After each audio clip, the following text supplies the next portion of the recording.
స్వాగతించారు. మరోవైపు ఈ విస్తృత ధర్మాసనం ఎందుకంటే 2014 సెప్టెంబర్ 23న సీతాసోరెన్ కేసును తొలుత విచారించిన సుప్రీంకోర్టు ద్విసభ్య ధర్మాసనం వ్యాజ్యంలోని ప్రజా ప్రయోజనాలను దృష్టిలో ఉంచుకుని త్రిసభ్య ధర్మాసనం ముందుంచాలని ప్రతిపాదించింది. అయితే పివి నరసింహారావు కేసు 5 సభ్యుల ధర్మాసనం విచారించి తీర్పిచ్చినందున విస్తృత ధర్మాసనాన్ని ప్రతిపాదిస్తూ 2019 మార్చి 7న త్రిసభ్య ధర్మాసనం తీర్పిచ్చింది.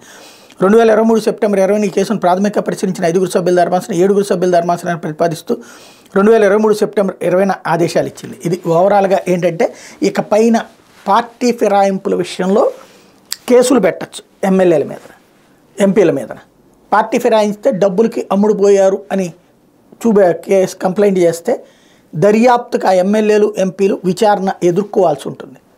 ఎందుకంటే అది నేరం అని తేల్చి చెప్పింది కాబట్టి ఇది ఇక చట్టసభలోనే పోతుంది అనుకునేది కాదు. ఇక పోలీస్ స్టేషన్ల ముందుకి క్యూ కట్టాల్సి వస్తుంది ప్రజాప్రతినిధులు. ఇది ఒక కీలకమైనటువంటి తీర్పు అని చెప్పాలి. తద్వారా ఫిరాయింపులు కొంత మేరకన్నా కంట్రోల్ అవుతాయని చూడాలి. కాబట్టి